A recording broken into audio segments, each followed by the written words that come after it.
বন্ধুরা, মৈনাক চলে এলাম নতুন একটা ভিডিওতে। আজকে এই ভিডিওতে কথা বলবো রায়হান রাফি সিনেম্যাটিক ইউনিভার্স মানে তাণ্ডবকে কেন্দ্র করে।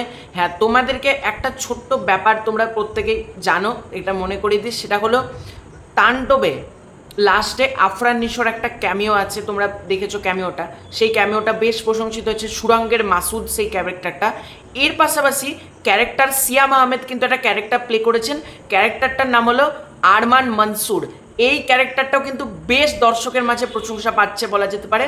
তো অনেক দর্শকদের মধ্যে একটা প্রশ্ন যে আমরা তো মেগাস্টার শাকিব খান ভার্সেস আফরান নিশো, সুরঙ্গ 2, তাণ্ডব 2 এগুলোর কনফ্লিক্ট তৈরি হবে, মানে মাসুদ ভার্সেস মিখাইল আমরা পেতে চলেছি।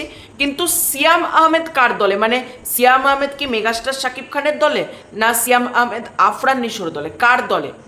দেখো, তাণ্ডব সিনেমা আমি এখনো পর্যন্ত দেখিনি, ঠিক আছে? তার মানে যেহেতু আমাদের এখানে রিলিজ করেনি, তাই সিয়াম আহমেদ মানে আমি যেটুকু শুনলাম কোনো পলিটিক্যাল লিডারের ছেলের চরিত্র প্লে করেছেন। এবং মেগাস্টার শাকিব খান হলো ইন্টারন্যাশনাল একজন গ্যাংস্টার, আর তোমার মাসুদ হচ্ছে একজন ডন। তোমরা যদি খুব ভালো করে দেখো ক্যামিওটা, আমি ক্যামিওটা যেহেতু ভাইরাল হয়ে গেছিলো ক্যামিওটা দেখেছিলাম, তো ক্যামিওটা তোমরা যদি দেখো, মাসুদ ক্যারেক্টারটা কিন্তু বলছে আমি মিখাইল, ওইটা আমার টাকা, তুই আমার টাকা নিয়ে যেতে পারবি না, জায়গায় জায়গায় ছেদা করে দেবো, ঘুমাইতে পারবি না, আমি মাসুদ, সুরঙ্গ মাসুদ। মাসুদ কিন্তু এটা বলছে। কিন্তু তোমরা খুব ভালো করে দেখো, মাসুদ ক্যারেক্টারটার থেকে কিন্তু মিখাইল ক্যারেক্টার একটু বেশি স্ট্রং। কারণ মিখাইল লাস্টে যেরকম মানে মেগাস্টার শাকিব খান যেরকম এক্সপ্রেশন দিচ্ছেন, এবং মেগাস্টার শাকিব খানকে দেখেই মনে হচ্ছে কোনো কিন্তু লাক্সারিয়াস একজন মানুষ, এবং যে একটা ভয়ঙ্কর ইন্টারন্যাশনাল গ্যাংস্টারে পরিণত হয়ে গেছে মিখাইল।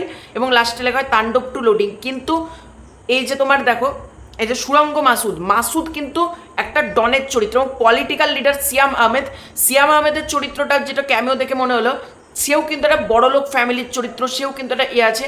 আর যেরকমভাবে তাণ্ডব ছবিটাতে এবং সাকিবিয়ানদের মধ্যে একটা মানে প্রশংসা রয়েছে মেগাস্টার শাকিব খান এবং সিয়াম আহমেদ। সিয়াম আহমেদকে কিন্তু প্রত্যেকজন সাকিবিয়ানও প্রচণ্ড ভালোবাসে, এবং আমার মতে ডিরেক্টর কিন্তু কখনোই আফরান নিশোর সাথে সিয়ামকে রাখবে না। সিয়াম আহমেদ আর শাকিব খান হয়তো একসাথে মিলে আফরান নিশোর সাথে লড়বে। আফরান নিশোর ক্যারেক্টারটা তো প্রচণ্ড ডেঞ্জারাস একজন চরিত্র, এবং আফরান নিশো আর লাস্টে এরকমও হতে পারে তো তিনজন মিলে বন্ধু হয়ে গেল, এরকমও কোনো অ্যাঙ্গেল কিন্তু গল্পের মধ্যে থাকতেই পারে। তবে আমার যেটা মনে হচ্ছে, আমার যেটা চান্সেস লাগছে, সেটা হলো সিয়াম আহমেদ কিন্তু মেগাস্টার শাকিব খানের দলেই থাকবে, এবং মেগাস্টার শাকিব খান এবং সিয়াম আহমেদকে নিয়ে একটা স্ট্যান্ড অ্যালোন ছবি হবে, এটা আমি শুনেছিলাম, তোমাদেরকে আপডেট দিয়েছিলাম। তো তোমাদের এই পুরো ব্যাপারটা নিয়ে কি মতামত কমেন্ট করে জানিও। খুব শীঘ্রই হচ্ছে নতুন কোনো ভিডিও, ততক্ষণের জন্য বাই বাই।